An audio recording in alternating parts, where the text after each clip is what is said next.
Hey guys, tonight we'll step quietly into the heart of a medieval town, where the air is cool and the streets are hushed, save for the distant, drowsy call of a rooster who takes his job as town crier a little too seriously.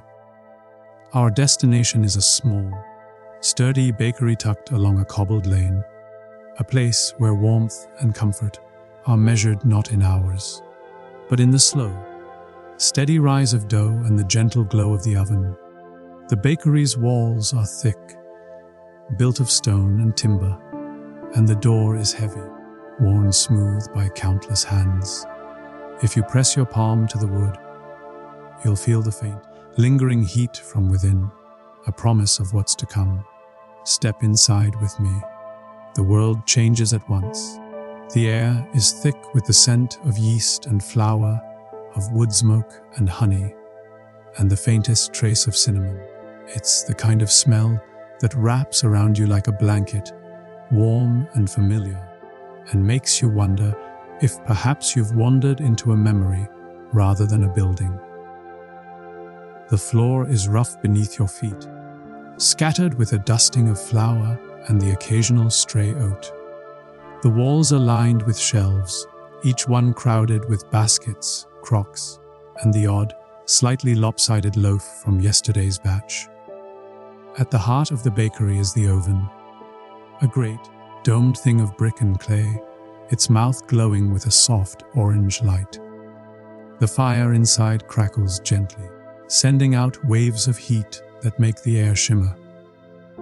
You can hear the quiet pop and sigh of wood burning down to embers, and the low, contented hum of the baker as she works. Her name is Agnes, and she's been up for hours already, her sleeves rolled to her elbows and her hair tucked beneath a linen cap that's seen better days. Agnes moves with the easy grace of someone who knows her craft by heart.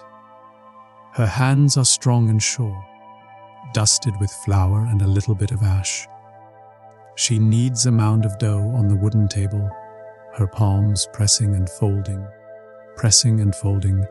in a rhythm as old as bread itself. The dough is soft and elastic, warm from the touch, and as she works, she hums a tune that drifts through the room like a lullaby. If you listen closely, you might catch a few words, something about a fox and a pie, or perhaps a warning not to trust a hungry miller. The bakery is alive with small, comforting sounds. The scrape of a wooden bench as Agnes sits to shape the loaves, the gentle thud of dough landing in a basket, the soft, rhythmic tap of her fingers as she checks the rise. In the corner, a cat curls on a sack of grain, purring so quietly you can feel it more than hear it. Every so often, the cat opens one eye, surveys the room, and, finding everything in order, returns to her dreams of mice and spilled cream. There is a quiet magic in the way the morning unfolds. Agnes sprinkles flour on the table, the fine white dust catching the light and swirling in the air like tiny snowflakes. She shapes the dough into rounds and braids, her fingers moving quickly, almost dancing. Each loaf is marked with a careful slash or a twist, a secret signature that only she can read. Some are plain, meant for the day's meals. Others are studded with dried fruit or brushed with honey, a treat for the market or a special order for the Lord's table. As the first loaves go into the oven, the heat rises and the scent of baking bread grows richer, deeper, almost intoxicating. The crusts begin to brown, crackling as they expand, and the air fills with the promise of breakfast. Agnes wipes her brow with the back of her hand and leans against the table, watching the fire with a look of quiet satisfaction. There's nothing in the world like the smell of bread at dawn, she says, her voice low and warm, except maybe the taste of it, fresh and hot, with a bit of butter if you're lucky. Outside, the town is beginning to wake. You can hear the distant clatter of a milk cart, the soft murmur of voices as neighbors greet each other in the street. The bakery's door creaks open, and a young apprentice slips in, cheeks pink from the cold and eyes bright with anticipation. He carries a basket of eggs and a shy smile, and Agnes greets him with a nod and a gentle tease about his rumpled cap. Together, they check the loaves, turning them with long wooden paddles, listening for the hollow sound that means the bread is done. There are oddities and gentle humor in every corner. A wooden spoon with a crooked handle, said to bring good luck if you stir the dough clockwise. A jar of sourdough starter, bubbling quietly in the corner, known as Old Bess, and treated with the kind of respect usually reserved for royalty or particularly stubborn goats. A small, round loaf that always seems to vanish before the first customers arrive, though no one ever sees the cat with crumbs on her whiskers. As the sun climbs higher, the bakery fills with golden light, and the first customers begin to arrive. The door swings open and closed, letting in bursts of cold air and the cheerful chatter of townsfolk. Agnes greets each one by name, handing out loaves wrapped in cloth, a kind word, and the occasional extra roll for a child with bright eyes and sticky fingers. The bakery is a haven, a place where the worries of the world are left at the door, and the only thing that matters is the next warm loaf, the next shared smile. And so, as the morning unfolds, we find ourselves in a world where comfort is measured in handfuls of flour and the gentle glow of the oven, where every loaf is a small act of care, and where the simple magic of bread at dawn is enough to make even the sleepiest soul feel at home. The bakery is now alive with the gentle bustle of morning. The golden light from the rising sun spills through the small, wavy glass windows, painting the flour, dusted air with a soft, honeyed glow. The warmth from the oven seeps into every corner, chasing away the last chill of night and making the stone walls feel almost like an embrace. The scent of baking bread is richer now, deeper, more complex, with hints of toasted grain and caramelized crust. It's the kind of smell that makes you want to close your eyes and just breathe, as if you could live on scent alone.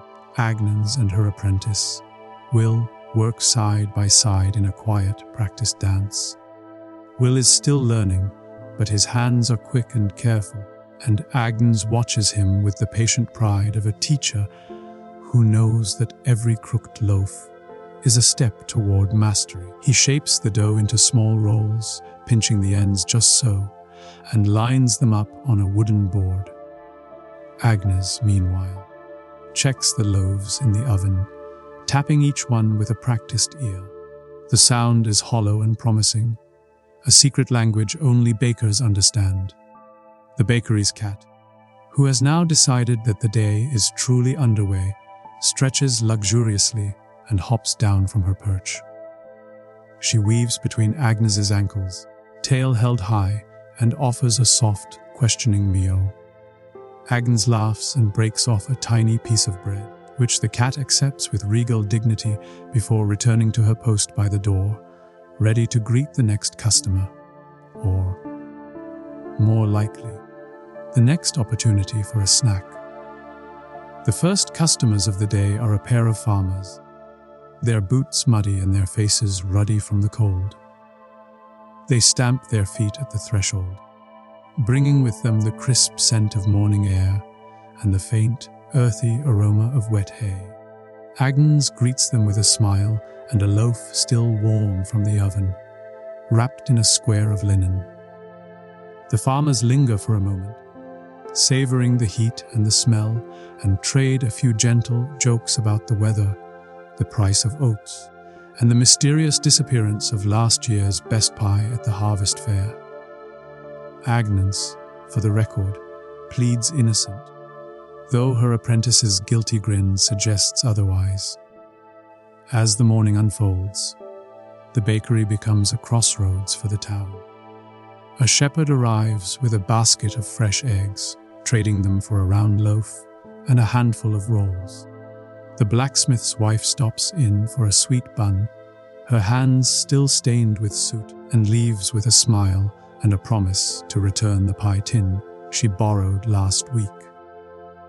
A group of children, cheeks pink and eyes bright, press their noses to the window, watching as Will shapes a batch of honey cakes.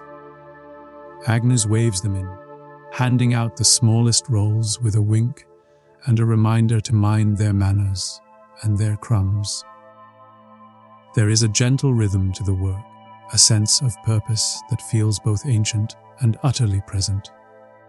Agnes kneads dough with strong, steady hands, her movements slow and hypnotic. The dough is soft and elastic, warm from the touch, and as she works, she hums a tune that drifts through the room like a lullaby. Will listens, picking up the melody, and soon the bakery is filled with the quiet music of voices, the soft thud of dough, and the crackle of the fire. The bakery is full of small, comforting details. The wooden table, worn smooth by years of use, is scattered with flour and the marks of 100 loaves. The shelves are lined with crocks of honey, jars of dried fruit, and bundles of herbs, rosemary, thyme, and a little sprig of mint for luck. A battered clock ticks softly in the corner, its hands moving with the slow certainty of a world that measures time in loaves and sunrises. There are oddities and gentle humor everywhere. A wooden spoon with a crooked handle, said to bring good luck if you stir the dough clockwise.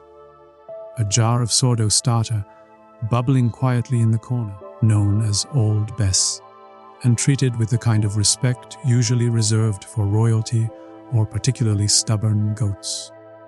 Will, ever the optimist, tries to shape a loaf into the likeness of the town's mayor. But the result is more potato than politician. Agnes laughs, promising to save it for the mayor's next visit. He'll never know the difference, and it might improve his disposition. As the sun climbs higher, the bakery shelves fill with golden loaves, braided breads, and sweet buns dusted with sugar.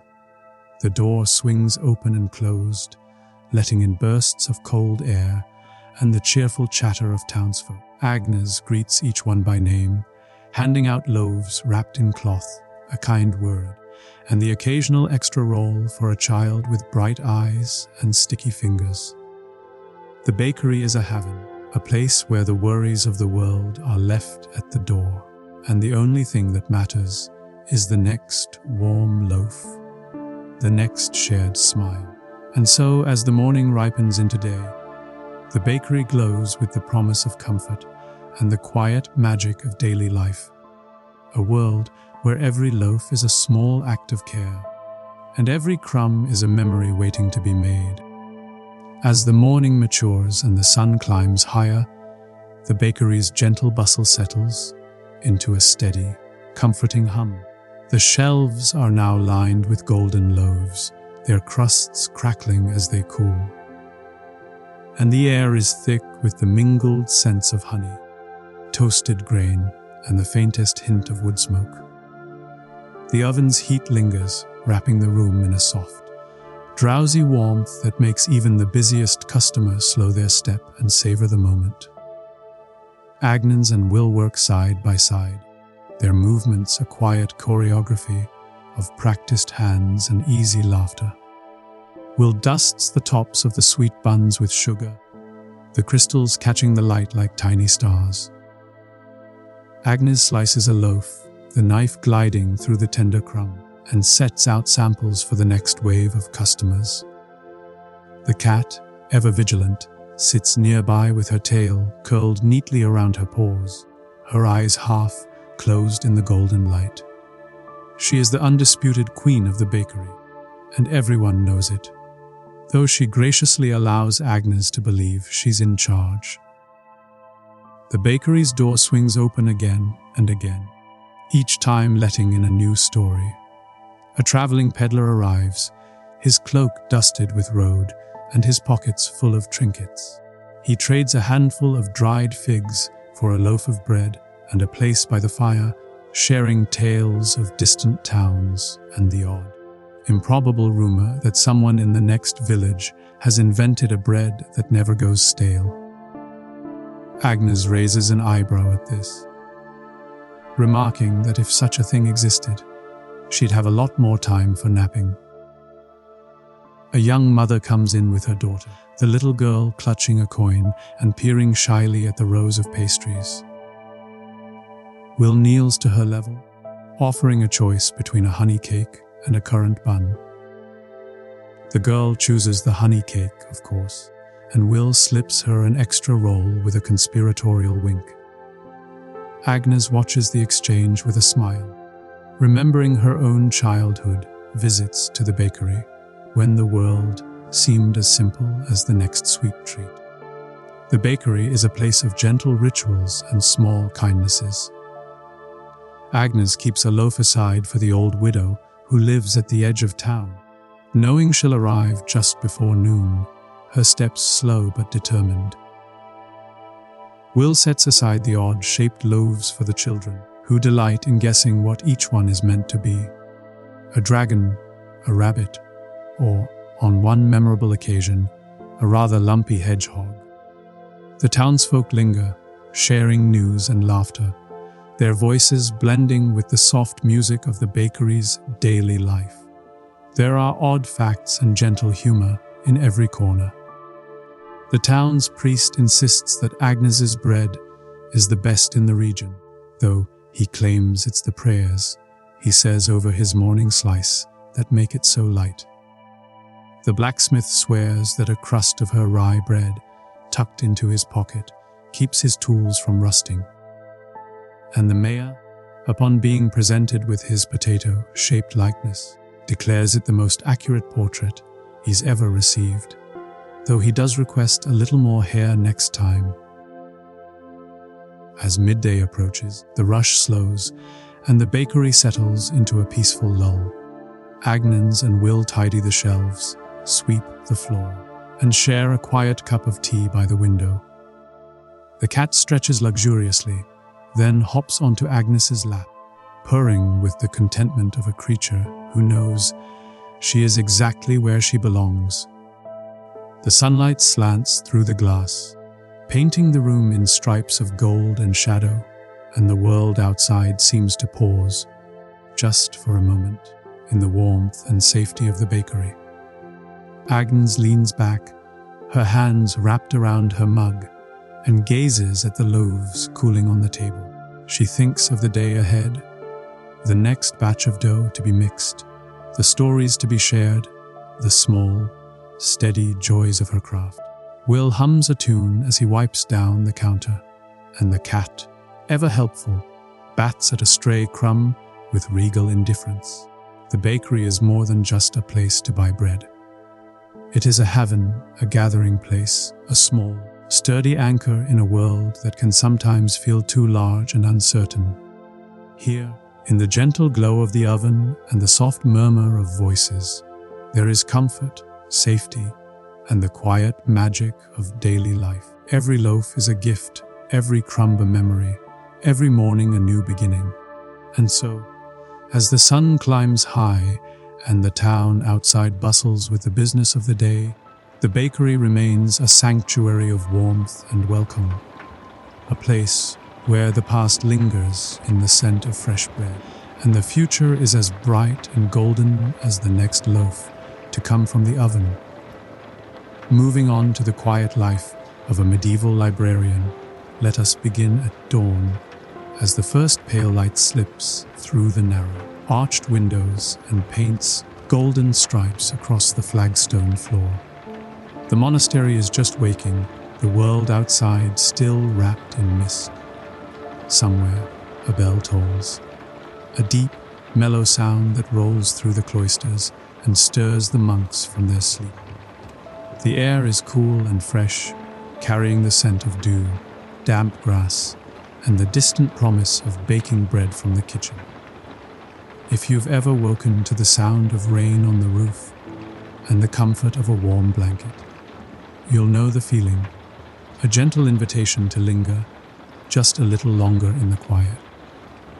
Our guide for the day is Brother Hugo, the monastery's librarian.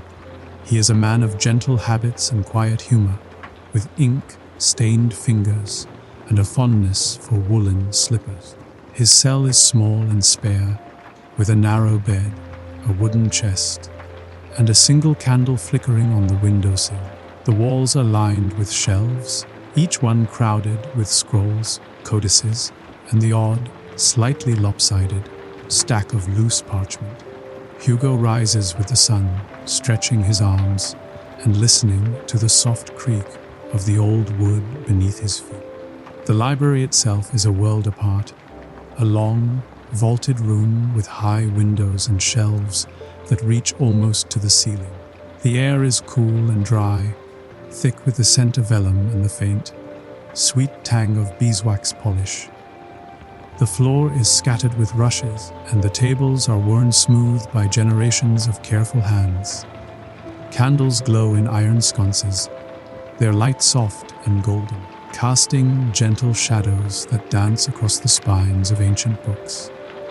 Brother Hugo moves through the library with the quiet confidence of someone who knows every nook and cranny, every secret drawer and hidden alcove. He checks the windows, making sure they are just cracked enough to let in the morning breeze, but not so wide as to invite in the more adventurous birds. He dusts the shelves with a soft cloth, humming a tune that drifts through the stacks like a lullaby. If you listen closely, you might catch a few words, something about a fox and a friar, or perhaps a gentle warning not to trust a book with too many loose pages. The first task of the day is to check the catalogue, a great, leather-bound volume that lists every book, scroll, and scrap of parchment in the library's care. Hugo runs his finger down the neat, careful script, making a note of which volumes have been borrowed, which need repair, and which, mysteriously, seem to have wandered off on their own. He suspects the cook's assistant has a secret fondness for herbal remedies, judging by the number of missing recipe scrolls. The library is alive with small, comforting sounds. The soft scrape of a chair as Hugo settles at his desk. The gentle rustle of parchment as he opens a book. The quiet, rhythmic tap of his quill as he copies a passage from an old treatise on astronomy. In the corner, a cat curls on a pile of discarded vellum, purring so quietly you can feel it more than hear it. Every so often, the cat opens one eye, surveys the room, and, finding everything in order, returns to her dreams of mice and spilled ink. There is a quiet magic in the way the morning unfolds. Hugo sharpens his quill with a small, worn knife, the shavings curling like tiny ribbons. He mixes ink in a shallow dish, the scent sharp and earthy, and tests it on a scrap of parchment, watching as the black line blooms and dries. He copies a page from a crumbling manuscript, his hand steady, his letters neat and round. Each word is a small act of care, a promise to the future that nothing will be lost, not even the smallest story. As the sun climbs higher, the library fills with golden light, and the first visitors arrive. A young novice, eyes wide with wonder, comes to borrow a book of saints' lives. Hugo greets him with a smile and a gentle reminder to keep the pages clean. No cheese in the library, if you please. The novice nods solemnly, clutching the book to his chest as if it were a treasure.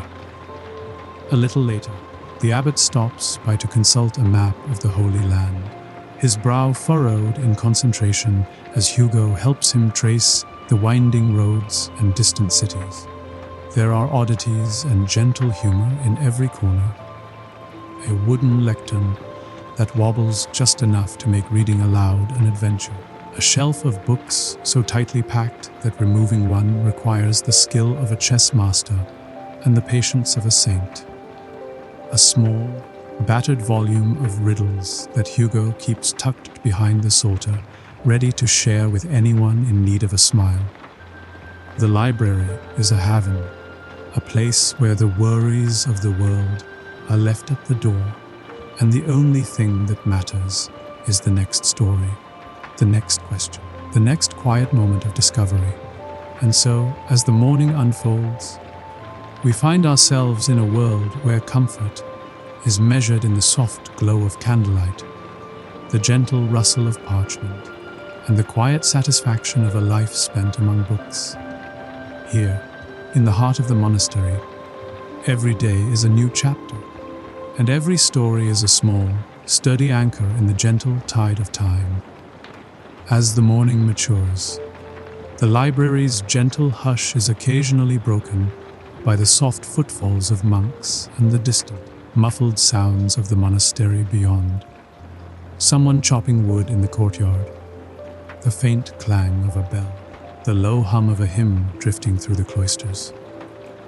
Brother Hugo, our gentle librarian, sits at his desk, the grain of the old wood ruff beneath his fingertips, and carefully mends a torn page with a strip of fine parchment and a dab of glue that smells faintly of vinegar and honey. The library is a living thing, and Hugo tends to it as one might a beloved garden. He checks the bindings of the oldest books, running his thumb along the spines to feel for cracks or loose threads.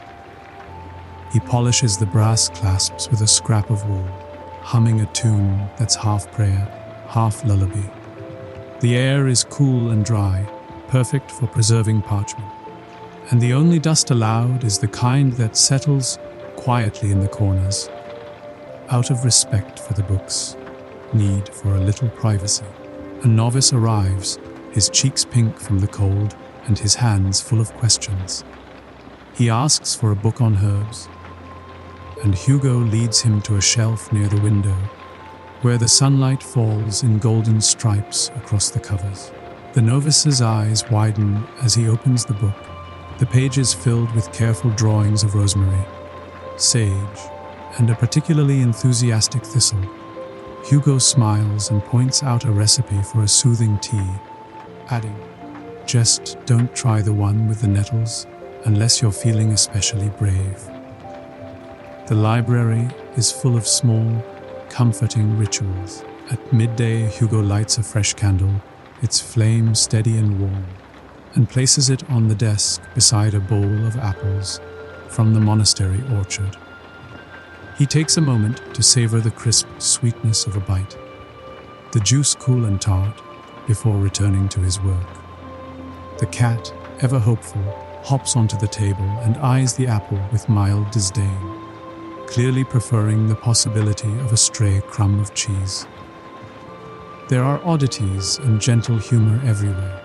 A shelf of books on astronomy, each one marked with a tiny star drawn in the margin by a previous librarian who, Hugo suspects, was a bit of a romantic. A volume of sermons with a page dog, eared at a particularly stern passage about the dangers of idleness, though the rest of the book is filled with doodles of sheep and the occasional, slightly lopsided angel. A small, battered box tucked behind the psalter, filled with quills of every size and shape, some so worn down they look more like toothpicks than writing tools. The afternoon brings a quiet parade of visitors. The infirmarian stops by to consult a treatise on fevers, his hands smelling faintly of lavender and vinegar. The cook arrives in search of a recipe for spiced bread, her apron dusted with flour and her voice low and conspiratorial as she asks Hugo if he knows the secret to keeping loaves from going stale. He does, but he claims it's all in the kneading and perhaps a whispered blessing or two. Hugo spends part of the afternoon copying a passage from a book of riddles, his quill scratching softly on the parchment. The words flow in neat, careful lines, each letter a small act of devotion. He pauses now, and then to stretch his fingers, flexing them gently, and to gaze out the window at the garden, where the last of the autumn leaves drift down in slow spirals. The world outside is quiet, the only movement the flutter of a sparrow and the distant, drowsy hum of bees. There is a gentle camaraderie among the brothers who visit the library. They share stories and jokes, their laughter soft and warm, echoing off the stone walls. Hugo listens with a smile, occasionally offering a riddle or a bit of trivia. "Did you know," he asks, "that the word library comes from the Latin liber, meaning both book and tree? So in a way," he says, "we're all just tending a very quiet, very well-behaved forest." As the sun begins to dip, the light in the library grows softer, the shadows longer and more inviting. Hugo lights another candle, its flame dancing in the gentle draft from the window. He tidies the shelves, straightens the stacks of parchment, and makes a note in the catalogue of the day's borrowings and returns. The cat, sensing that her work is nearly done, curls up on a pile of vellum and purrs herself to sleep. The library is a haven, a place where the worries of the world are left at the door.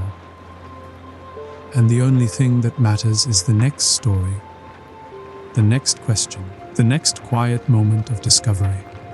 Here, in the soft glow of candlelight and the gentle rustle of parchment, every day is a new chapter, and every visitor is a welcome guest. And so, as the afternoon fades into evening, the quiet life of a medieval librarian continues. A world of comfort, curiosity, and the simple, enduring magic of books. As evening settles over the monastery, the library glows with a gentle, golden light. The candles flicker in their sconces, casting soft shadows that dance across the shelves and the worn flagstones.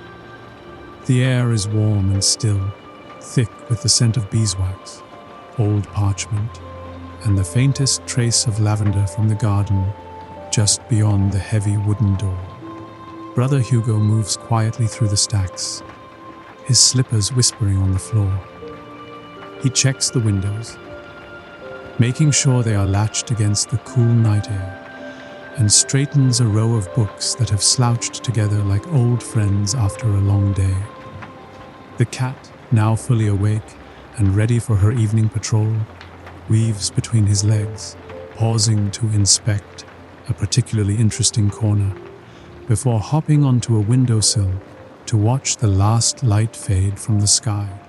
The library is nearly empty now, save for Hugo and a young novice who lingers over a book of fables, his brow furrowed in concentration. Hugo sits beside him, offering a gentle word of encouragement and a quiet joke about the dangers of taking advice from talking animals. The novice laughs, the sound soft and bright in the hush, and Hugo feels a quiet pride in the small, steady work of guiding another mind toward wonder. Outside, the monastery is settling into its own evening rhythm. The distant clang of the supper bell echoes through the cloisters, and the smell of stew and fresh bread drifts in through the open window. The brothers gather in the refectory, their voices low and contented, sharing the day's news and the gentle comfort of a meal eaten together. Hugo joins them, savoring the warmth of the food and the easy camaraderie of his brothers. The cat, ever opportunistic, makes her rounds beneath the table, collecting stray crumbs and the occasional, well-earned pat.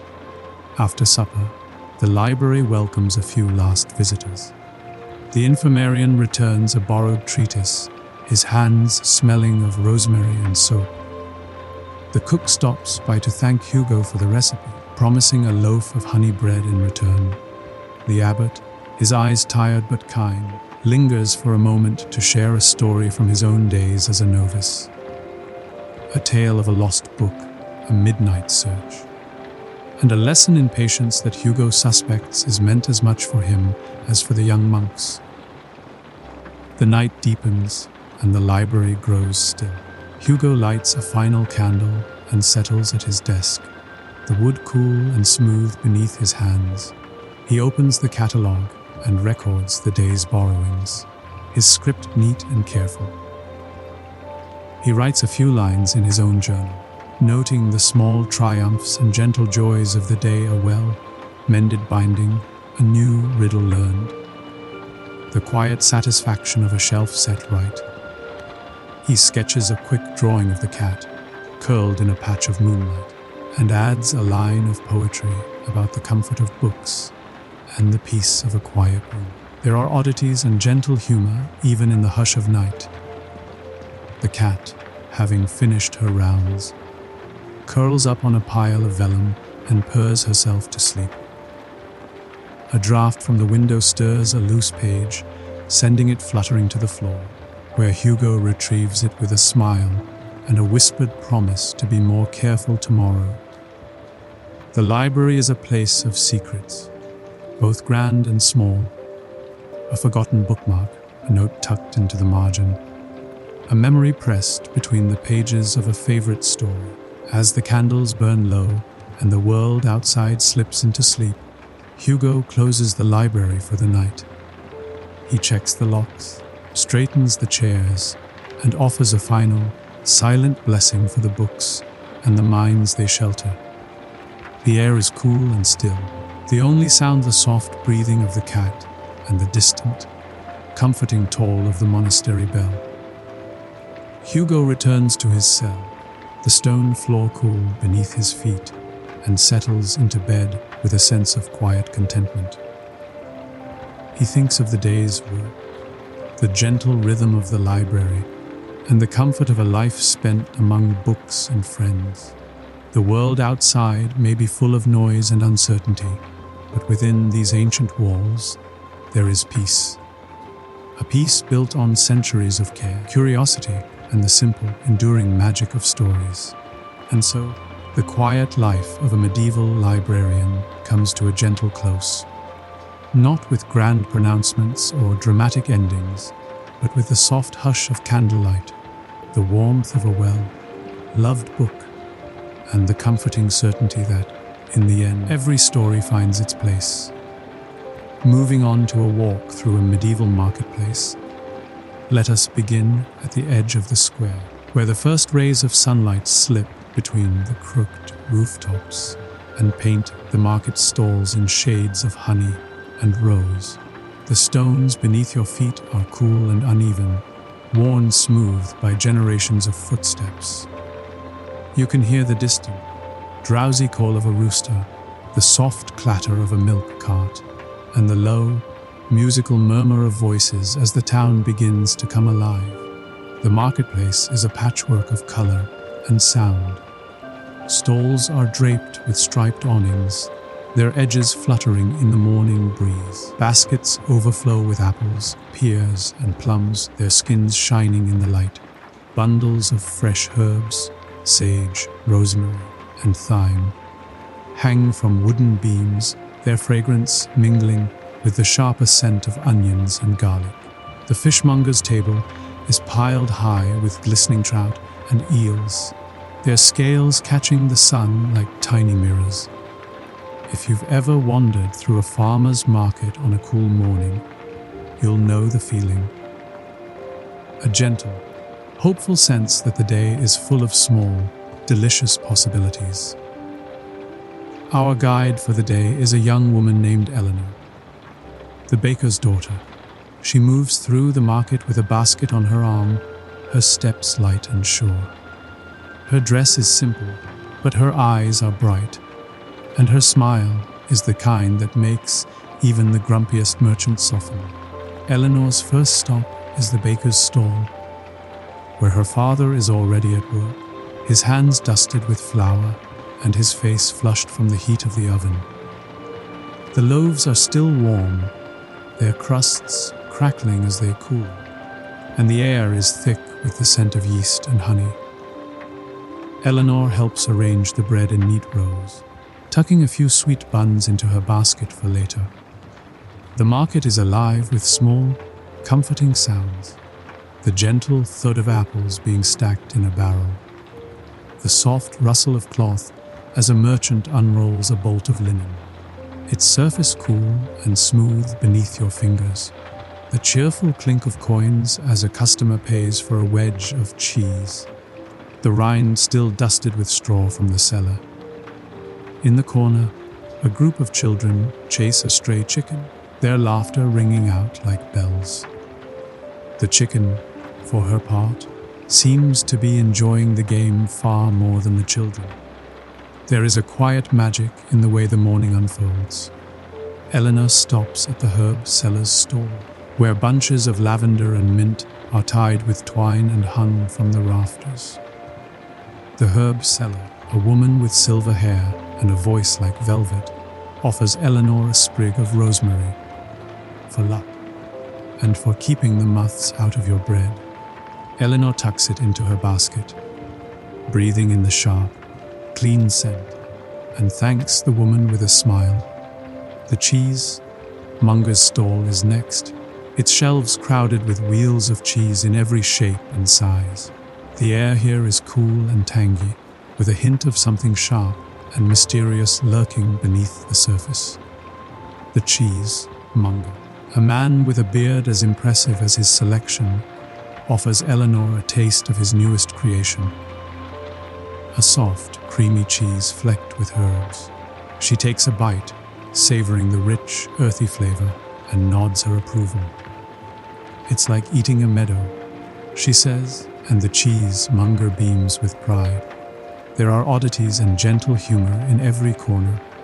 A potter displays his wares, bowls, mugs, and jugs, each one slightly different, each one stamped with a tiny, smiling sun. He tells Eleanor that the sun is for good luck and also to remind people which end of the mug to drink from. A tanner, his hands stained with dye, offers a pair of soft leather gloves, guaranteed to keep your hands warm, or at least more interestingly colored. Eleanor laughs and promises to consider them, though she suspects her mother would prefer her hands stay their usual shade. As the sun climbs higher, the market grows busier.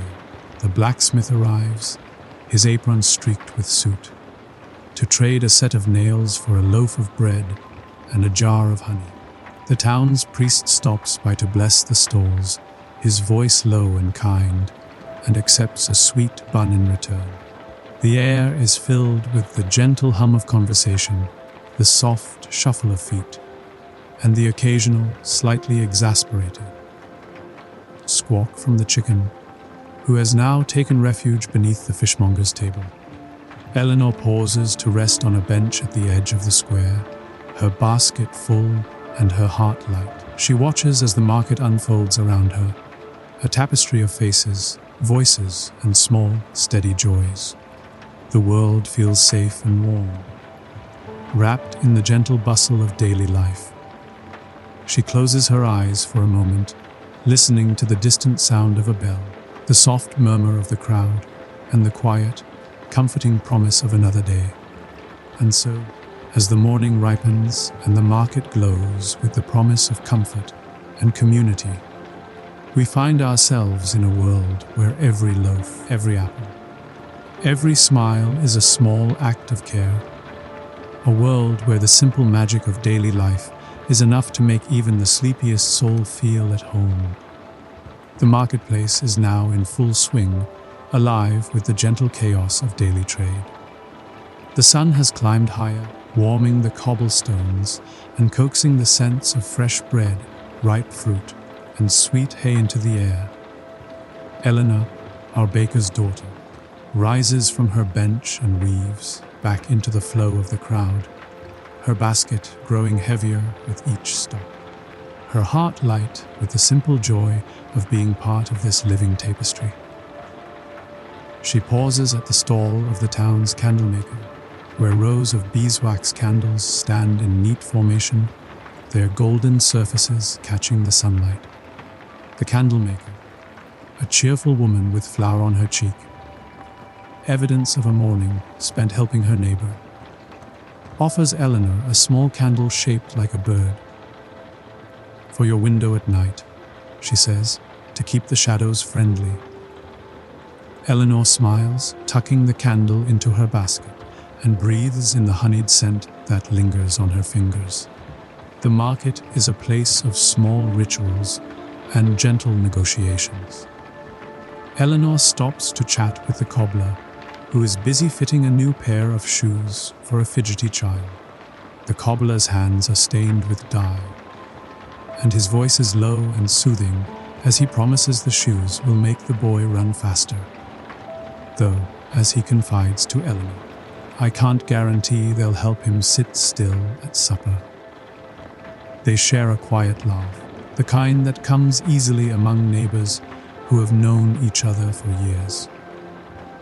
At the far end of the square, a group of weavers display their cloth. Bolts of linen and wool, in every shade from soft cream to deep indigo. Eleanor runs her fingers over the fabric, feeling the roughness of the homespun and the surprising softness of the finer weaves. The weaver, a tall woman with nimble fingers and a quick wit, tells Eleanor about the new dye she's tried, made from the petals of wildflowers gathered at dawn.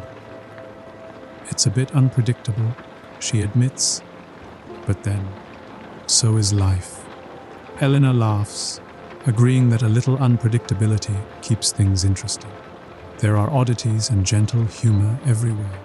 A juggler in a faded red cap entertains a crowd with apples borrowed from the fruit seller's stall, his hands moving in a blur as he tosses and catches with practiced ease. The fruit seller, arms crossed and eyes twinkling, pretends to scold him, but slips him a bruised pear as a reward when the act is done.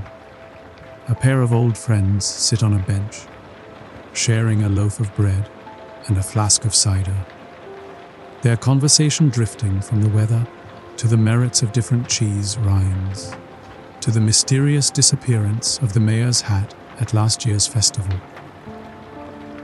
The hat, it is rumored, is still making the rounds, appearing at the oddest moments atop the heads of unsuspecting townsfolk. Eleanor's next stop is the apothecary's stall, where jars of dried herbs, roots, and mysterious powders line the shelves. The apothecary, a man with a gentle smile and a beard that seems to have a life of its own, greets her warmly. He offers her a small sachet of lavender for restful sleep and a pinch of mint for clear thoughts. Eleanor thanks him, tucking the gifts into her basket, and promises to bring him a sweet bun in return. The apothecary winks, confiding that he's convinced the secret to good health is a little bit of everything. Herbs, laughter, and the occasional nap. The market is full of textures and sounds. The roughness of a wooden table beneath your palm, the cool smoothness of a clay jug, the soft rustle of a linen apron, the clink of coins, the low murmur of bargaining, the sudden burst of laughter as a joke is shared, the distant clang of the blacksmith's hammer, the gentle cooing of pigeons perched on the eaves, the soft, rhythmic sweep of a broom as a shopkeeper tidies her stall. As the morning gives way to midday, the market grows even busier. The town's bell rings out, marking the hour, and the crowd swells as more townsfolk arrive, some to shop, some to gossip, some simply to enjoy the company of neighbors. Eleanor finds herself swept along in the gentle tide, her basket now heavy with bread, cheese, herbs, and a few small treasuries: a painted cup, a sprig of rosemary, a handful of sugared almonds wrapped in a scrap of blue cloth. There is a sense of community here, a feeling that everyone belongs, that every face is familiar, every voice a thread in the fabric of the town. Eleanor stops to help an elderly woman carry her basket, and in return receives a story about the time the river froze so solid that the children skated from one end of the village to the other. The story is told with a twinkle in the eye, and a gentle pat on the hand, and Eleanor tucks it away like a secret, to be shared on a cold night by the fire. The market is a place of comfort and connection, a haven from the worries of the world.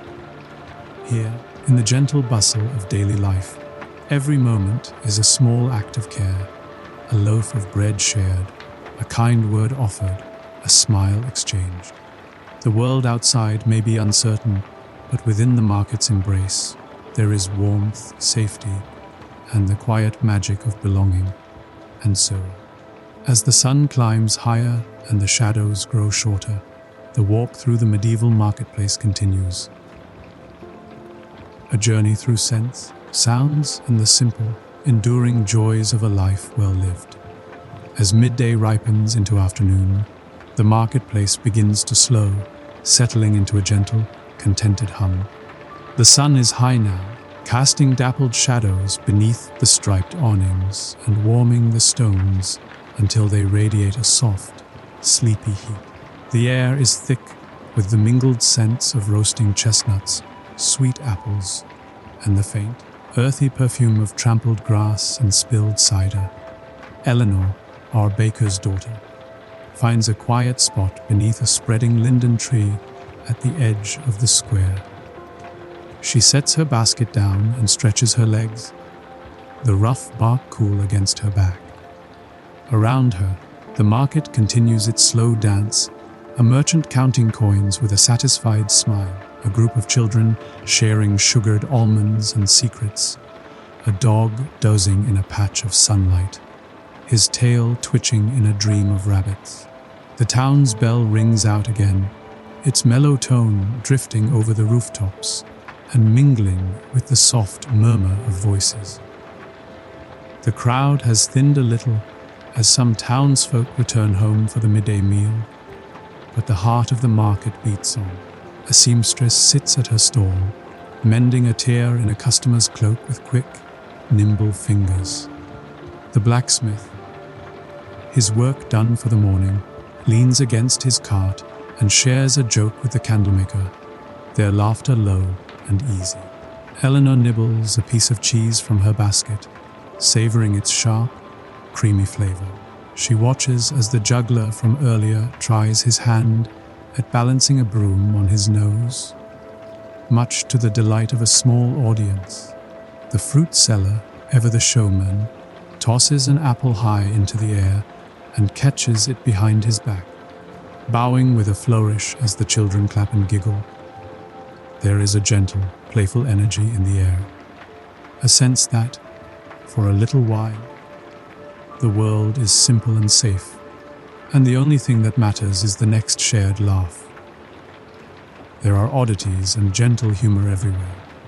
A goose, having escaped from the poultry stall, waddles purposefully through the crowd, pursued by a red-faced apprentice and a chorus of amused onlookers. The apothecary, ever the optimist, tries to convince a skeptical farmer that his new tonic will make the cows give sweeter milk. The farmer, not to be outdone, claims that his cows already produce the best milk in the Shire, and that any improvement might be too much for the local cheese to handle. As the afternoon drifts on, the market takes on a quieter, more reflective mood. The sun slants lower, painting the stalls in shades of amber and gold. Eleanor helps an elderly neighbor gather her purchases, tucking a sprig of rosemary into her basket for luck. The two walk together for a while, sharing stories of old festivals and the changing seasons, their voices soft and companionable. The market is a place of small kindnesses and gentle rituals. A merchant offers a slice of honey cake to a tired child, the sweetness melting away the day's worries. The potter, packing up his wares, slips a tiny, imperfect cup into Eleanor's hand. A gift, he says, for someone who appreciates the beauty in things that are a little bit crooked. Eleanor smiles, feeling the warmth of the cup in her palm, and tucks it safely into her basket. As the shadows lengthen and the first hints of evening cool the air, the market begins to close. Stalls are packed away, awnings rolled up, and the last loaves of bread are sold to latecomers with grateful smiles. The townsfolk linger, reluctant to leave the comfort of the square, but the promise of supper and the soft glow of home draw them away, one by one. Eleanor makes her way back through the quieting streets, her basket full and her heart light. The town is peaceful now. The only sounds the distant clatter of a cart and the soft, muffled laughter of neighbors sharing a final word before parting. The air is cool and sweet, carrying the scent of wood smoke and the promise of rest. She slips through the door of her family's cottage, greeted by the warmth of the hearth and the familiar, comforting chaos of home. The table is set for supper, the bread still warm, and the cat, having returned from her own adventures, curls up by the fire, purring with contentment. The day ends as it began, with small, steady joys, the taste of fresh bread, the sound of laughter, the gentle glow of candlelight on the walls. The world outside may be full of uncertainty, but within the embrace of the marketplace and the warmth of home, there is comfort, safety, and the quiet magic of belonging. And so, our walk through the medieval marketplace comes to a gentle close. Not with grand farewells or dramatic endings, but with the soft hush of evening, the warmth of shared stories, and the comforting certainty that, in the end, every day is a tapestry of small, beautiful moments.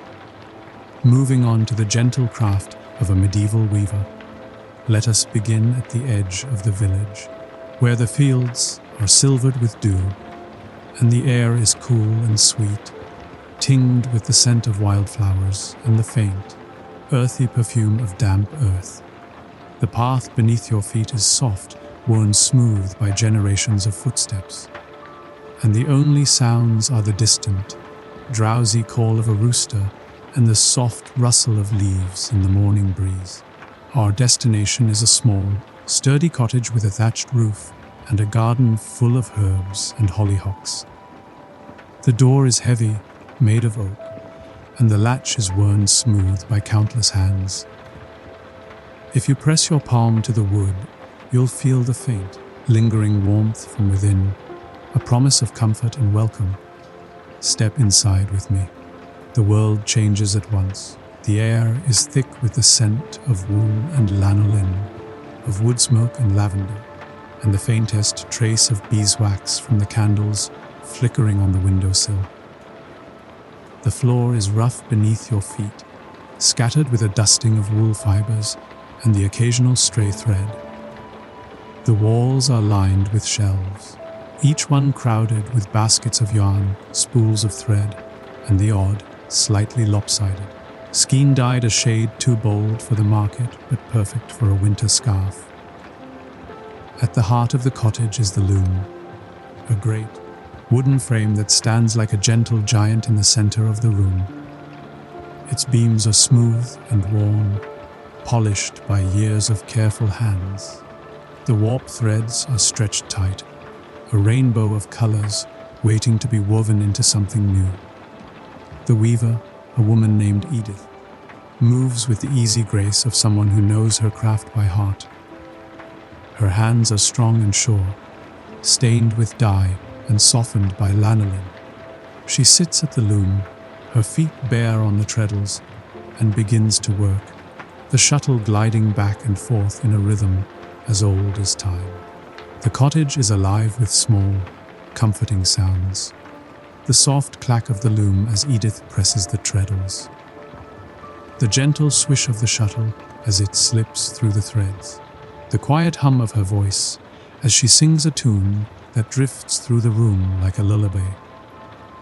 If you listen closely, you might catch a few words, something about a fox and a field of rye, or perhaps a gentle warning not to trust a sheep with a mischievous glint in its eye. There is a quiet magic in the way the morning unfolds. Edith dips her fingers into a basket of wool, the fibers soft and springy, and pulls out a handful dyed the color of summer sky. She weaves it into the cloth, the blue threads bright against the softer hues of cream and gold. Each pass of the shuttle is a small act of care, a promise to the future that nothing will be wasted, not even the tiniest scrap. As the first rays of sunlight slip through the window, the loom glows with a gentle light, and the colors of the cloth seem to come alive. Edith pauses to stretch her arms, her hands dusted with wool, and gazes at her work with quiet satisfaction. There's nothing in the world like the feel of new cloth beneath your fingers, she says, her voice low and warm, except maybe the taste of fresh bread or the sound of rain on the roof. Outside, the village is beginning to wake. You can hear the distant clatter of a milk cart, the soft murmur of voices as neighbors greet each other in the lane. The weaver's cat, a sleek creature with a fondness for warm laps and stray threads, curls on a cushion by the fire, purring so quietly you can feel it more than hear it. Every so often, the cat opens one eye, surveys the room, and, finding everything in order, returns to her dreams of mice and tangled yarn. There are oddities and gentle humor in every corner. A wooden shuttle with a crooked handle, said to bring good luck if you use it on a Tuesday. A jar of indigo dye, so potent that even the cat's whiskers have a faint blue tinge. A small, round pincushion shaped like a hedgehog, its back bristling with pins and its face worn smooth by years of gentle pats. Edith laughs as she tells you about the time she accidentally dyed a batch of wool the color of turnips. It sold out at the market, of course.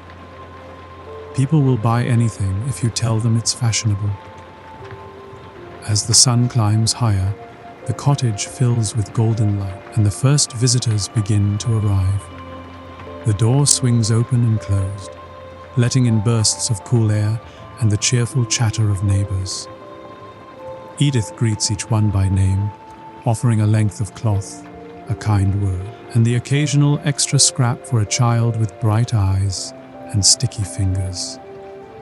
The cottage is a haven, a place where the worries of the world are left at the door, and the only thing that matters is the next row of threads, the next shared smile.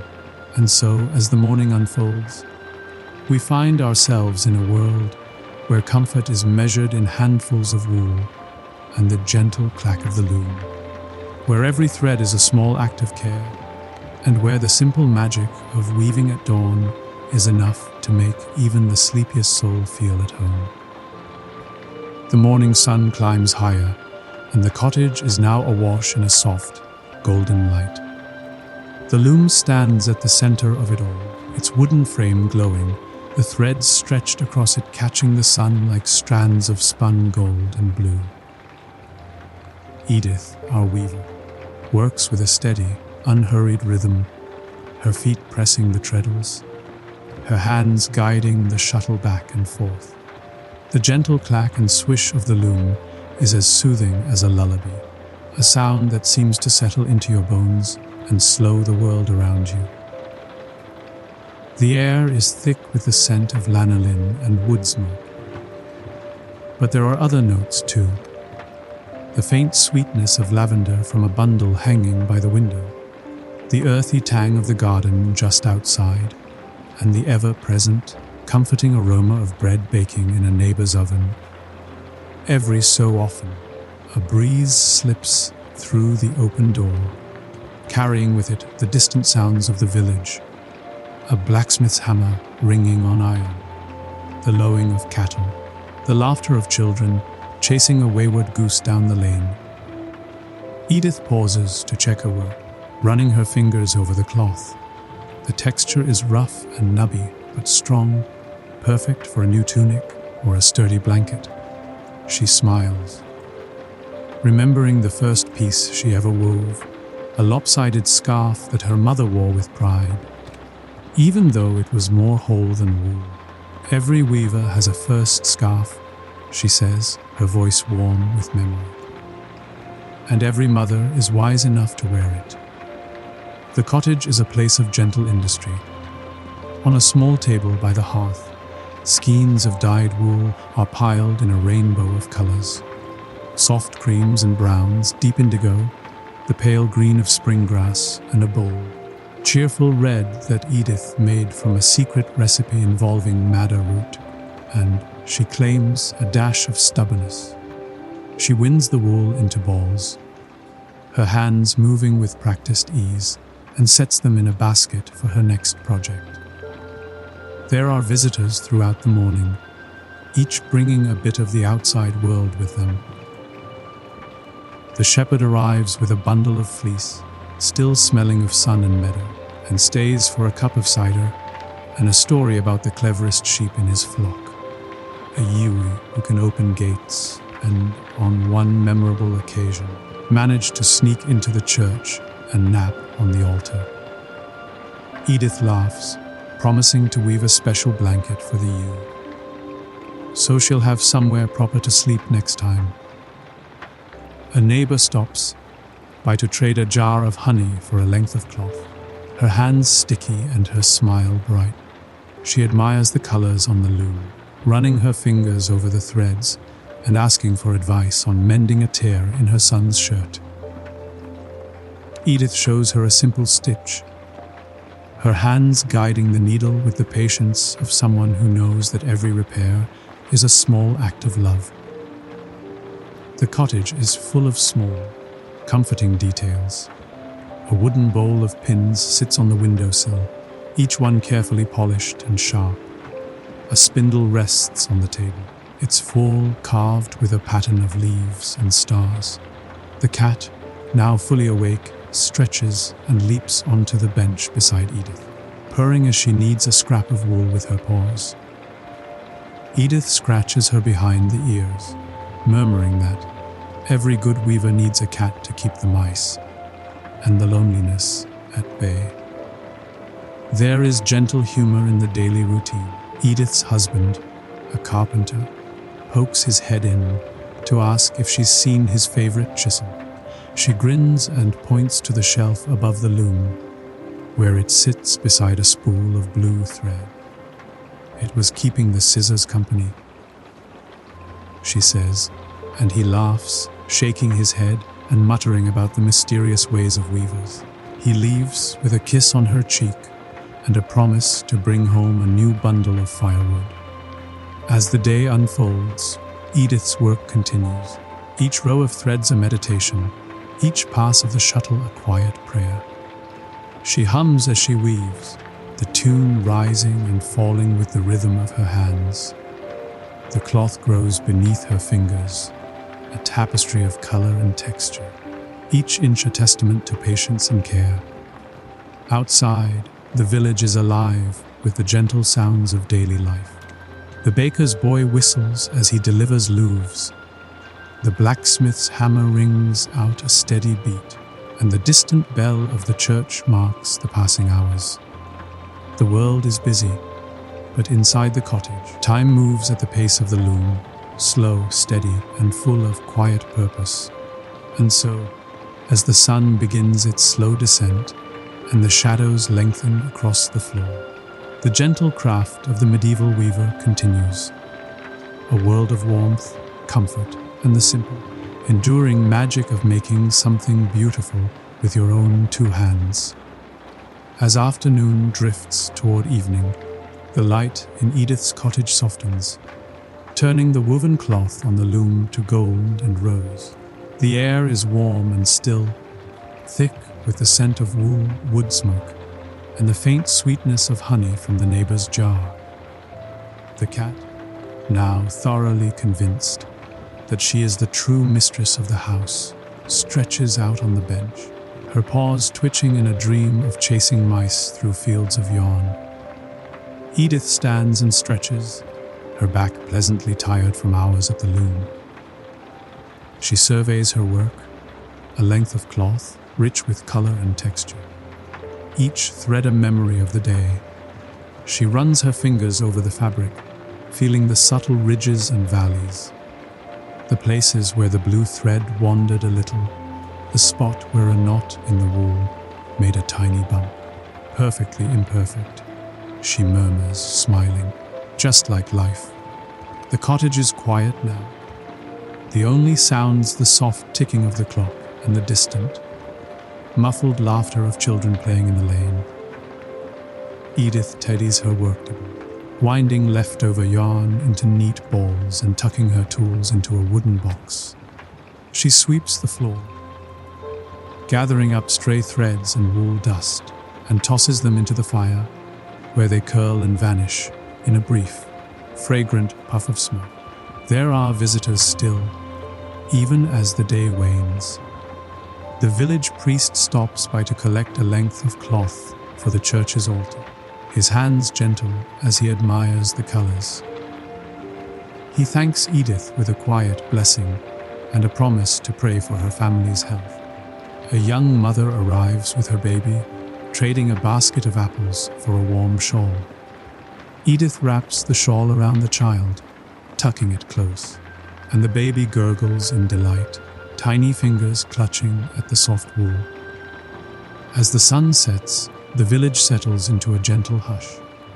Smoke rises from chimneys, and the air is filled with the comforting smells of supper, stew bubbling on the hearth, bread baking in the oven, and the sharp, sweet tang of cider poured into wooden cups.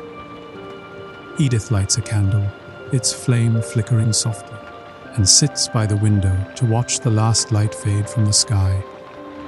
The world outside is peaceful, the only movement the slow drift of smoke and the occasional flutter of a bird settling in for the night. Inside, the cottage glows with warmth and quiet contentment. Edith's husband returns, arms full of firewood and stories from the day. He sets the wood by the hearth and sits beside her, sharing a slice of bread and a cup of cider. They talk in low voices, their words slow and easy, the kind of conversation that needs no hurry. The cat, ever opportunistic, hops onto Edith's lap, purring with the satisfaction of a creature who knows she is exactly where she belongs. There are oddities and gentle humor, even in the closing of the day. Edith's husband teases her about the turnip-colored wool, promising to wear it proudly to the next village fair. She laughs, promising to make him a matching hat, so everyone will know you're mine. The cat, unimpressed by the prospect of fashion, curls tighter and dreams on. As night falls, Edith prepares for bed, folding her work away and banking the fire. She slips beneath a woolen blanket, the fabric soft and warm against her skin, and listens to the quiet sounds of the cottage. The crackle of the last embers, the slow, steady breathing of her husband, the gentle purr of the cat. The world outside is dark and still, but inside there is comfort, safety, and the quiet magic of a day well spent. The gentle craft of the medieval weaver is more than just the making of cloth. It is the weaving of community, the binding of family, the slow, steady creation of beauty and warmth in a world that can sometimes feel too cold and uncertain. Every thread is a memory, every pattern a story, every finished piece a small, sturdy promise that tomorrow will come and it will be enough. And so, as the candle burns low and the village slips into sleep, the story of the weaver's day comes to a gentle close. Not with grand farewells or dramatic endings, but with the soft hush of night, the warmth of home, and the comforting certainty that, in the end, every life is a tapestry of small, beautiful moments. Moving on to the secret notebooks of Leonardo da Vinci, we'll slip quietly into the Renaissance, to the heart of Florence and Milan, and into the mind of one of history's most curious souls, Leonardo da Vinci. But don't worry, there will be no frantic chases through hidden passages or cryptic codes to decipher. Instead, we'll wander at a gentle pace through the secret notebooks of Leonardo, exploring the textures, sounds, and quiet wonders of a day in his extraordinary life. Let's begin at dawn, as the first light spills over the red, tiled rooftops of Florence. The city is just waking, the cool air carrying the aroma of baking bread, fresh herbs, and the distant clang of a blacksmith's hammer. In a small, cluttered studio, Leonardo sits at his worktable, a candle guttering in the early light. His notebooks, dozens of them, bound in worn leather or simply stitched together, are scattered across the table, their pages filled with sketches, notes, and the occasional ink blot that suggests even geniuses have their clumsy moments. The notebooks themselves are a marvel. Each page is a tapestry of ideas, swirling sketches of flying machines, anatomical studies, mirrored handwriting, and lists of questions that range from the profounds, why is the sky blue, to the practicals, how can I waterproof my boots? Leonardo writes in a curious script, right to left, as if the words are meant to be read in a mirror. Some say it was to keep his secrets safe. Others suspect it was simply more comfortable for a left-handed writer. Either way, it's a system that would make any modern password manager proud. As the city stirs to life, Leonardo's day begins with observation. He is, above all, a watcher, a collector of details, a connoisseur of the ordinary. He steps out into the courtyard, notebook in hand, and watches the way sunlight glints off a fountain, the way pigeons strut and coo, the way a child's laughter echoes off stone walls. He sketches quickly, capturing the curve of a leaf, the twist of a cat's tail, the play of light on water. If you've ever found yourself distracted by a particularly interesting cloud during a meeting, you'll understand Leonardo's approach to productivity.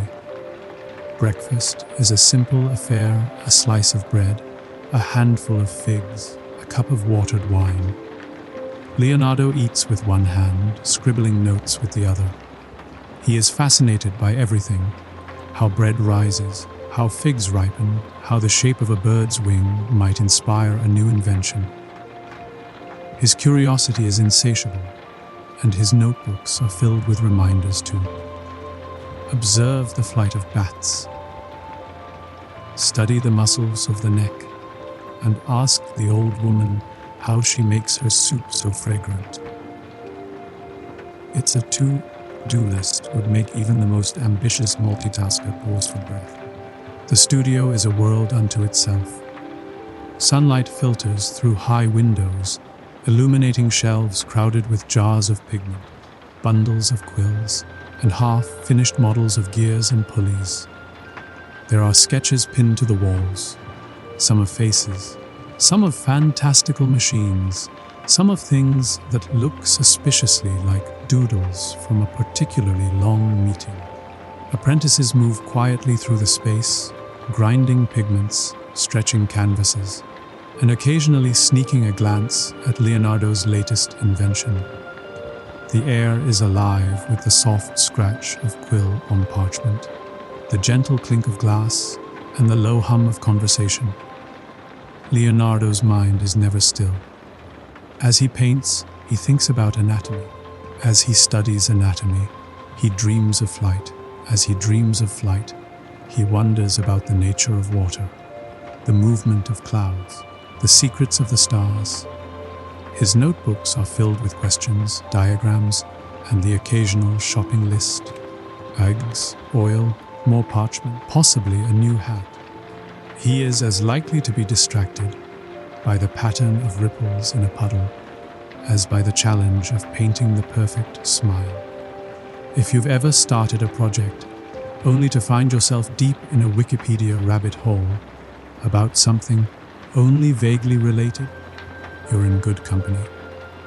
The day unfolds in a series of gentle transitions. Leonardo moves from painting to engineering, from sketching to conversation, from solitary study to lively debate. He visits the market, notebook in hand, jotting down the shapes of vegetables, the colors of spices, the way sunlight glints off a fishmonger's scales. He listens to the gossip of merchants, the songs of street performers, the arguments of philosophers. Every detail is fodder for his notebooks, every moment a chance to learn something new. There are oddities, too, that make Leonardo's world unique. He is a vegetarian in a city of meat eaters, a man who prefers the company of animals to that of most people. He buys caged birds at the market, only to set them free. He is endlessly patient with his apprentices, but famously slow to finish commissions. His patrons learn to ask for progress updates with a certain delicacy. His sense of humor is dry, his wit sharp, and his curiosity boundless. If you've ever been accused of having too many hobbies, you'll find a kindred spirit here. As the afternoon light slants through the studio windows, Leonardo returns to his notebooks. He sketches a new design for a water pump, then flips the page to jot down a recipe for varnish, then flips again to draw the muscles of a horse's leg. The pages are a living record of a mind in motion, a testament to the power of curiosity and the joy of never quite having all the answers. And so, as the sun begins to set and the city of Florence glows with the promise of evening, we find ourselves in a world where every question is an invitation, every observation a doorway, and every notebook a secret waiting to be discovered. As the golden afternoon deepens, Leonardo's studio becomes a hive of gentle activity. The air is warm, tinged with the scent of linseed oil and the faint, earthy aroma of damp clay. Outside, the city of Florence hums with life, vendors calling out in the piazza, the distant toll of church bells, the soft clatter of hooves on cobblestones.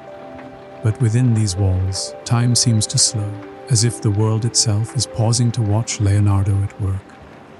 He sits at his work table, a fresh page open before him, quill poised. An apprentice brings a tray of pigments, their colors vivid in the sunlight: vermilion, lapis, ochre, and a green so bright it almost glows. Leonardo dips his brush, but before he can begin, his attention is caught by the way the light falls across the apprentice's hand. He sketches it quickly, noting the play of tendons and veins, the subtle curve of the knuckles.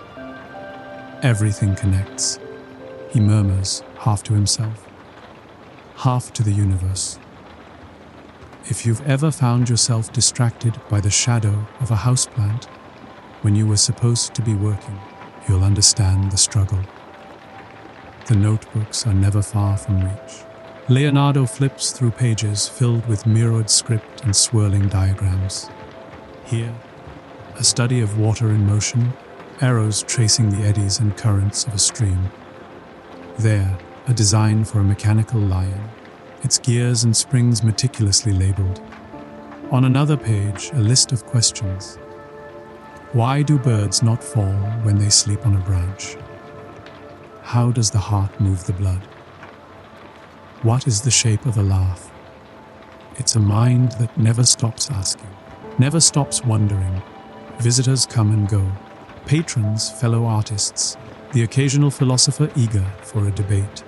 Today, a mathematician arrives, eager to discuss the mysteries of proportion. The conversation is lively, filled with sketches and gestures, as the two men argue the merits of the golden ratio. Leonardo, ever the diplomat, manages to both agree and disagree, all while making a quick sketch of his guest's particularly impressive nose.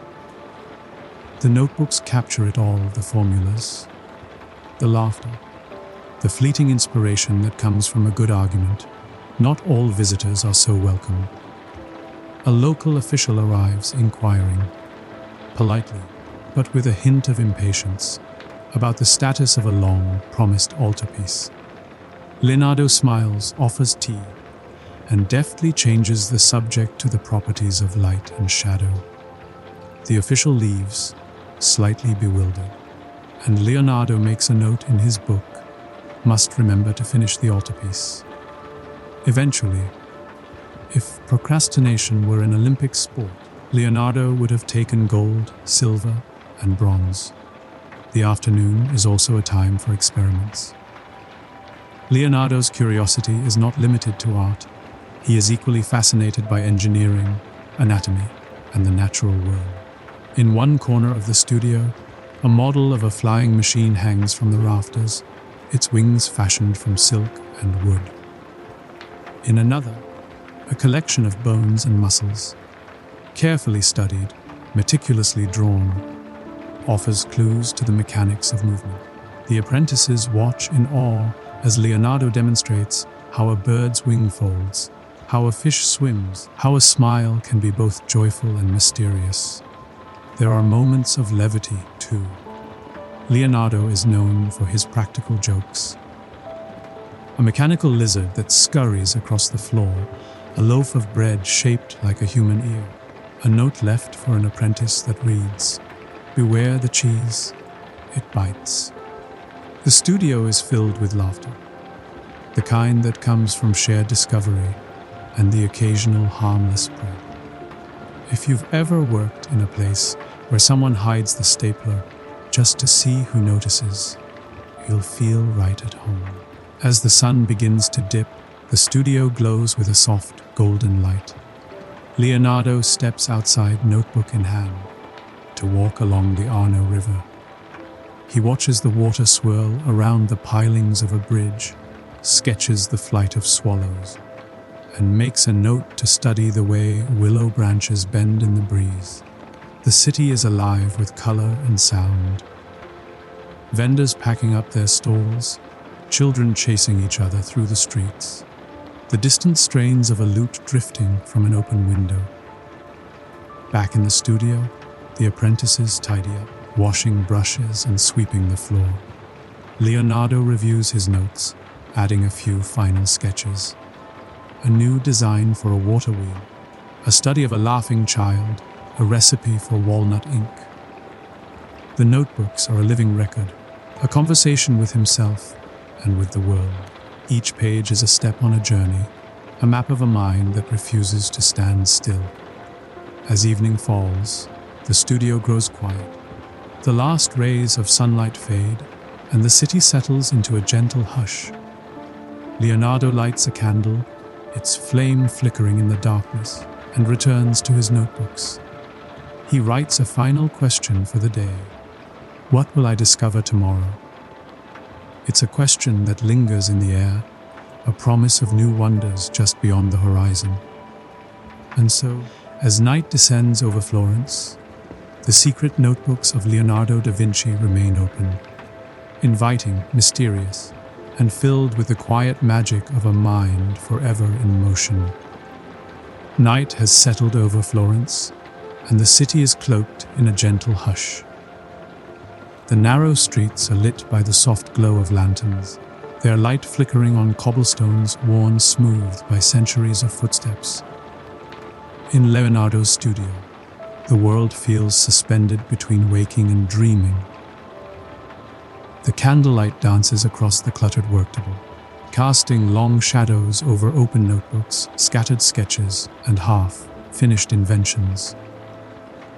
The air is thick with the scent of melted wax, old parchment, and the faintest trace of rosemary from a forgotten sprig tucked behind a jar of ink. Leonardo sits quietly, quill in hand, lost in thought.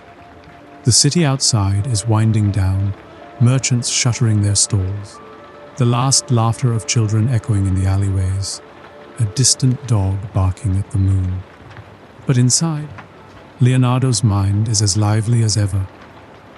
He flips through his notebooks, pausing to study a sketch of a mechanical knight, a design for a bridge, a page of mirrored writing that even he sometimes has to squint at to decipher. He smiles at a note in the margin. Remember to ask the baker about the secret to soft bread. Even the greatest minds have their priorities.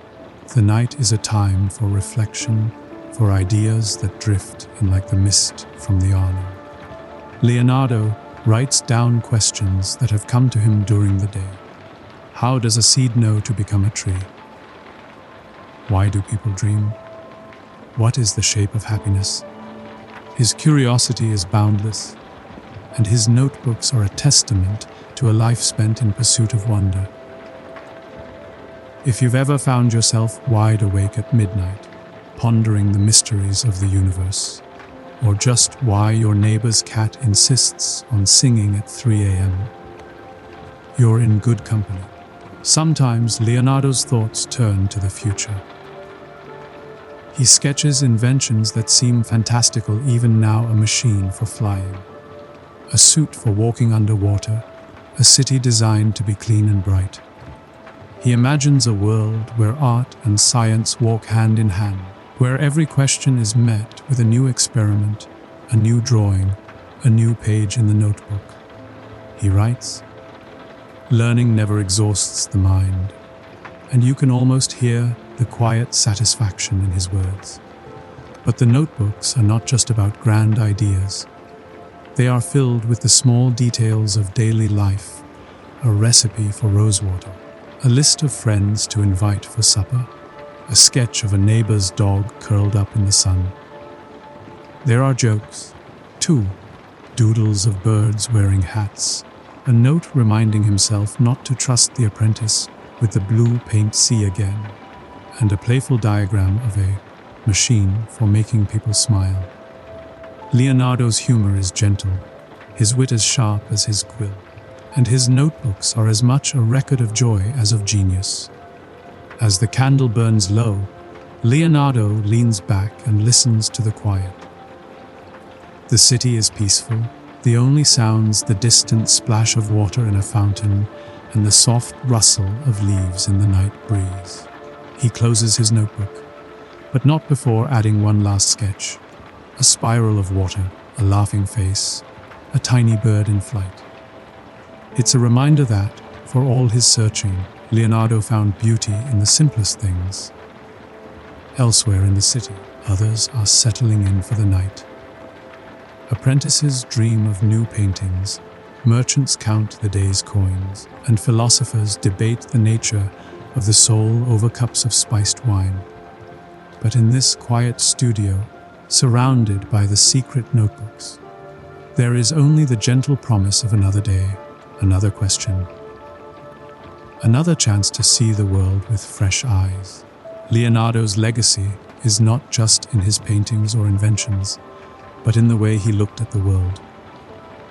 With curiosity, with kindness, and with a willingness to be surprised. His notebooks, filled with questions and sketches, are an invitation to wonder, a gentle nudge to keep looking, keep asking, keep dreaming. And so, as the night deepens and the city of Florence sleeps, the secret notebooks of Leonardo da Vinci remain, silent, mysterious, and alive with possibility. They are a testament to the quiet magic of curiosity, and a reminder that, sometimes, the greatest adventures begin with a single question, scribbled in the margin. Moving on to the construction of the Great Pyramid of Giza, let's begin, not at the summit of the pyramid, but in the soft, golden hush before sunrise. The air is cool and still, carrying the scent of river mud, fresh bread, and the faintest trace of incense from a distant temple. Somewhere, a heron calls, and the first rays of light slip over the palm trees, painting the Nile in shimmering gold. In a small village on the riverbank, a family of workers stirs. The home is simple but sturdy, mud brick walls, a reed-thatched roof, and a courtyard where chickens scratch and a sleepy cat stretches in the sun. The family rises early, as they do every day, to share a breakfast of barley bread, dates, and a little beer. Thick, nourishing, and let's be honest, probably not winning any awards for flavor. There's a running joke among the workers that the beer is so hearty, you could stand a spoon in it, or lose a spoon in it if you're not careful. The father, a a skilled stonemason checks his tools, copper chisels, wooden mallets, and a length of knotted rope for measuring. His wife packs a basket with onions, dried fish, and a handful of figs for lunch. The children help gather water from the well, their laughter echoing in the morning air. If you've ever tried to get a family out the door before sunrise, you'll appreciate the gentle chaos. As the sun climbs, the workers join the steady stream heading toward the pyramid site. The path is alive with voices.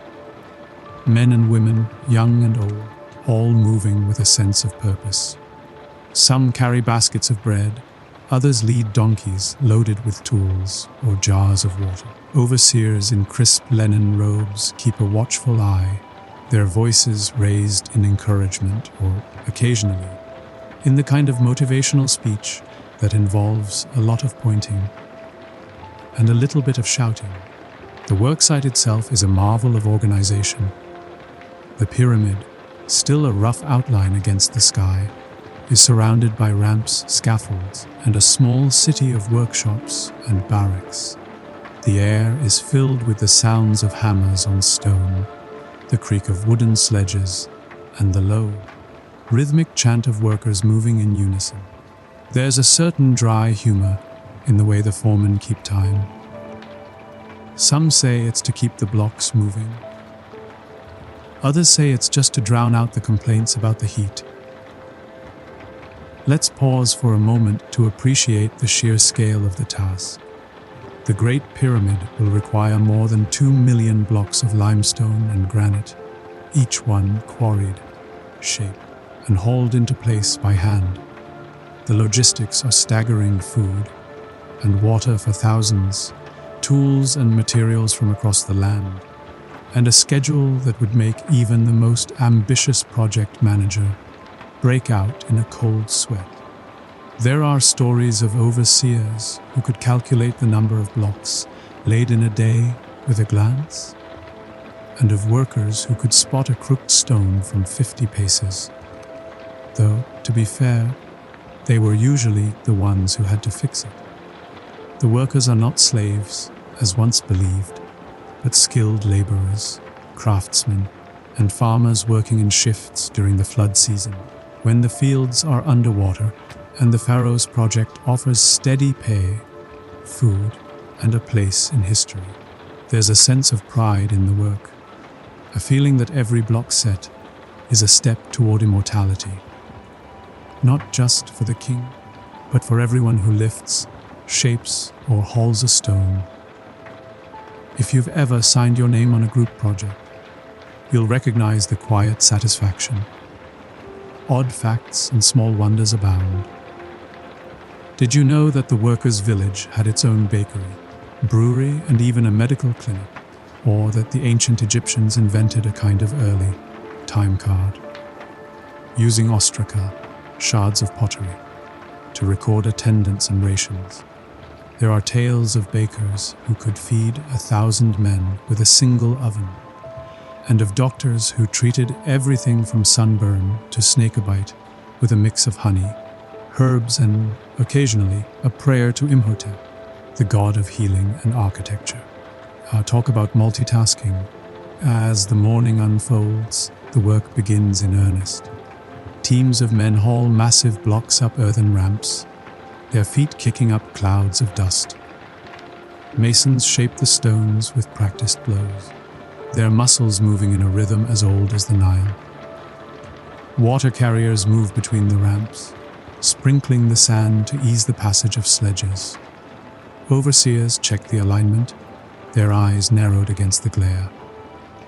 The pyramid rises, layer by layer, a testament to patience, precision, and the stubborn belief that, with enough hands and enough time, anything is possible. The day is just beginning, and the story of the Great Pyramid's construction is waiting to unfold. One block, one meal, one small act of ingenuity at a time. By late morning, the pyramid site is alive with energy. The sun is high, the air shimmers with heat, and the sounds of hammers, shouts, and laughter echo across the plain. The workers' city, Deir el Medina, as it's known to us now, is a hive of activity. The scent of baking bread drifts from the communal ovens, mingling with the sharper tang of sweat, crushed limestone, and the ever-present dust. If you've ever been on a construction site in midsummer, you'll know the feeling. Except here, the project manager is a living god, and the punch clock is a clay tablet. The pyramid itself is a marvel in progress.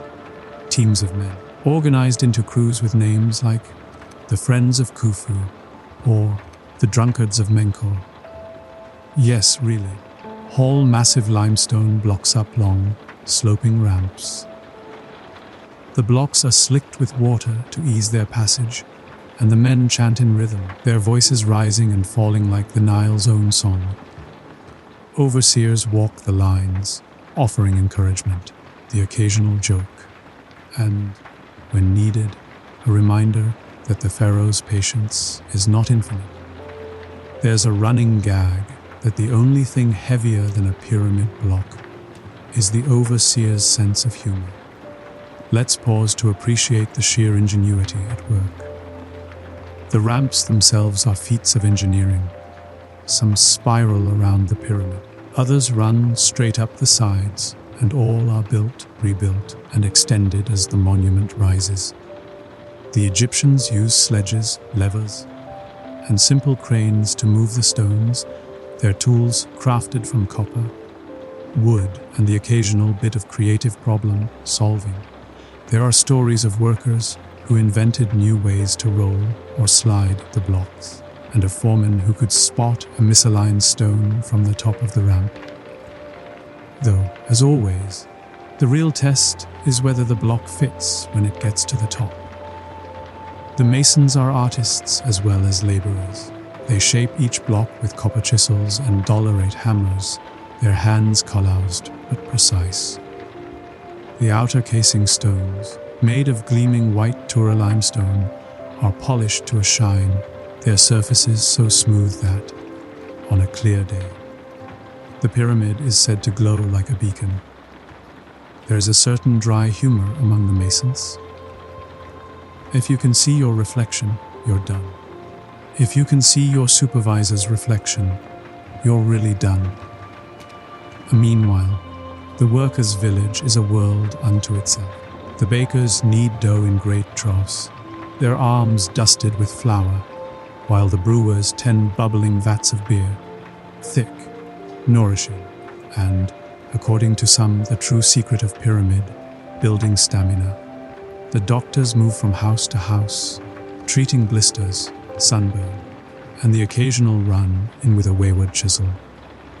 There are even scribes who keep careful records of rations, attendance, and the ever-important sick days, which, in a world of snakes and scorpions, are sometimes more creative than convincing. Let's not forget the women and children who keep the city running. Women tend gardens, weave linen, and prepare meals, their laughter rising above the clamor. Children fetch water, chase chickens, and, when no one is looking, race up and down the ramps.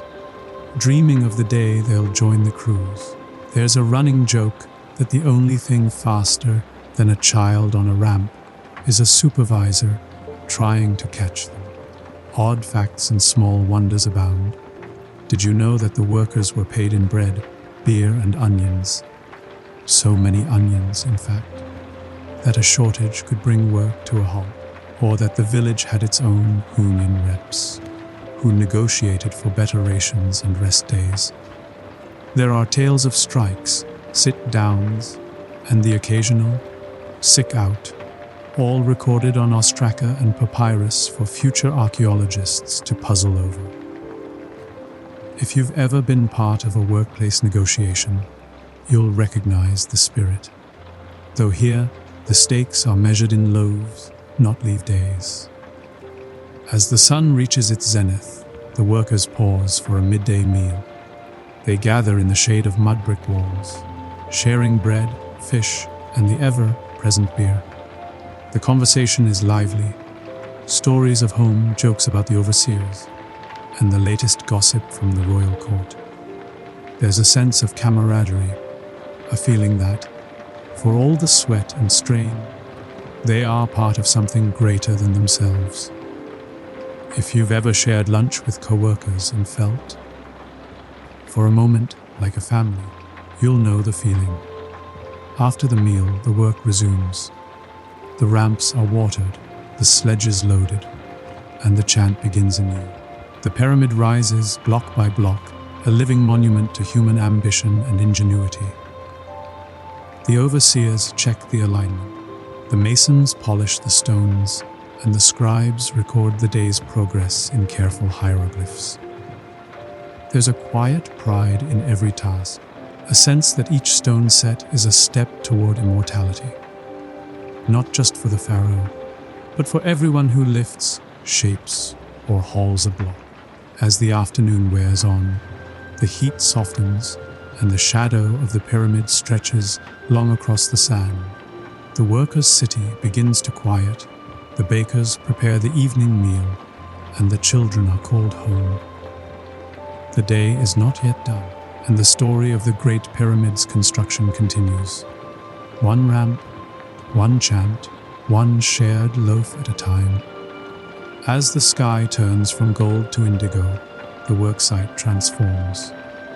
The clang of hammers and the shouts of overseers fade, replaced by the softer sounds of laughter, music, and the low hum of conversation. The workers' village glows with the light of oil lamps and cooking fires. The scent of roasting onions, fresh bread, and simmering lentils drifts through the air, mingling with the earthy aroma of sun, warmed stone, and the sweet perfume of date palms. If you've ever come home after a long day and been greeted by the smell of dinner, you'll know the comfort that fills the air. The evening meal is a communal affair. Families gather in courtyards, sharing bowls of stew, flatbread, and the ever-present beer. Children recount the day's adventures. Who climbed the highest ramp, who found the shiniest pebble, who managed to sneak an extra fig from the baker's basket. The adults trade stories, jokes, and the latest news from the royal court. There's a running joke that the pharaoh's next pyramid will be shaped like an onion, just to keep the workers happy. After supper, the village comes alive with music and games. Musicians pluck lutes and beat drums, their melodies rising above the rooftops. Dancers spin in the firelight, their shadows flickering on the mud-brick walls. Some workers play Senet, an ancient board game, their laughter punctuated by the clatter of sticks and the occasional good-natured groan at a lost piece.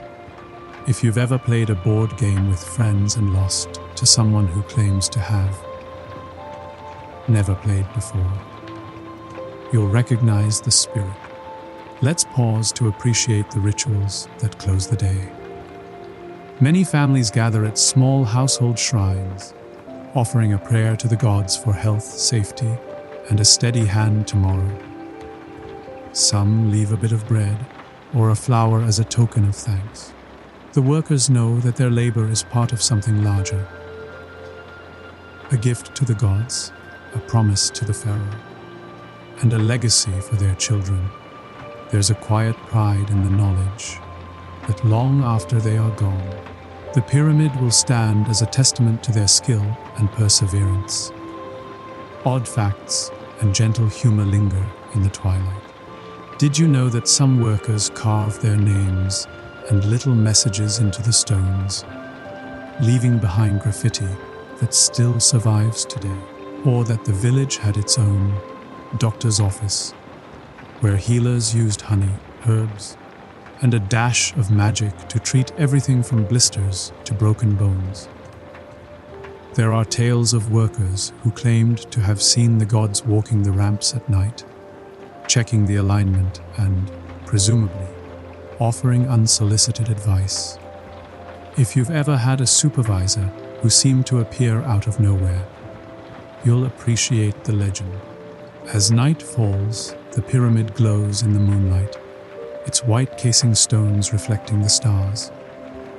The workers gather on rooftops and in courtyards, gazing up at the monument they are building. Some dream of the day it will be finished. Others simply enjoy the peace of the evening. The overseers walk the site one last time, checking the ramps and tools, their footsteps echoing in the quiet. The scribes record the day's progress, their reed pens scratching softly on ostraka. The world of the pyramid is one of contrasts, hard labor and gentle rest, ancient ritual and daily routine, the weight of stone and the lightness of laughter. It's a world where every hand matters, every meal is shared, and every day brings the builders closer to a legacy that will outlast them all. As the village settles into sleep, the pyramid stands watch over the desert, its shadow stretching toward eternity.